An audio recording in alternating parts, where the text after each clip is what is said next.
रामपुर तिराहा गोलीकांड की 29वीं बरसी पर आज अमर शहीदों को नमन किया गया। देहरादून के शहीद स्मारक पर तमाम राज्य आंदोलनकारी उत्तराखंड के दूसरे लोग भी पहुंचे और उन्होंने शहीदों को याद किया, उन्हें श्रद्धांजलि दी। मुख्यमंत्री पुष्कर सिंह धामी भी शहीद स्मारक पहुंचे और उन्होंने भी शहीदों को याद किया।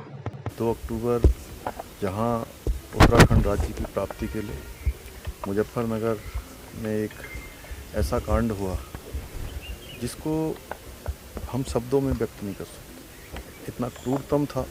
इस प्रकार से हमारी माताओं बहनों के साथ, हमारे नौजवान साथियों के साथ जो अलग राज्य की प्राप्ति के लिए आंदोलन कर रहे थे, उन सभी को भी हम श्रद्धा सुमन अर्पित करते हैं।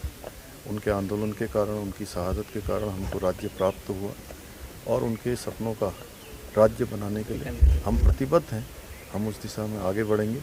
उनके सपनों के अनुरूप उत्तराखंड राज्य के निर्माण में हम सभी का आह्वान करते हैं कि सभी लोग आगे आएँ और उनके सपनों के, हमारे शहीदों के, आंदोलनकारियों के सपनों के अनुरूप उत्तराखंड राज्य के निर्माण में अपना शहीद आंदोलनकारियों की बदौलत ही ये उत्तराखंड अलग राज्य बना। उनके संघर्ष और उनके बलिदान की वजह से उत्तराखंड को नए राज्य का दर्जा मिला।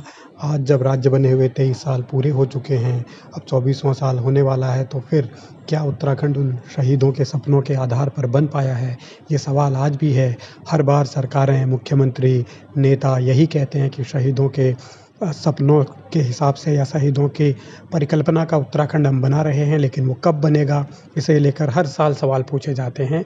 और अब जिस तरीके से उत्तराखंड में राजनीति हो रही है या जो सवाल उठते हैं, चाहे वो भ्रष्टाचार का मुद्दा हो, चाहे पलायन का मुद्दा हो, चाहे बेरोज़गारी का मुद्दा हो, चाहे और दूसरे संघर्षों, अब जंगली जानवरों का भी आतंक है, तो क्या शहीदों ने यही सोचकर इस राज्य के लिए संघर्ष किया था?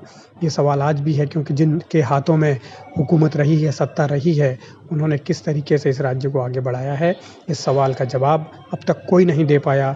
एक दिन ज़रूर आंदोलनकारियों को याद किया जाता है, उसके बाद कुछ नहीं।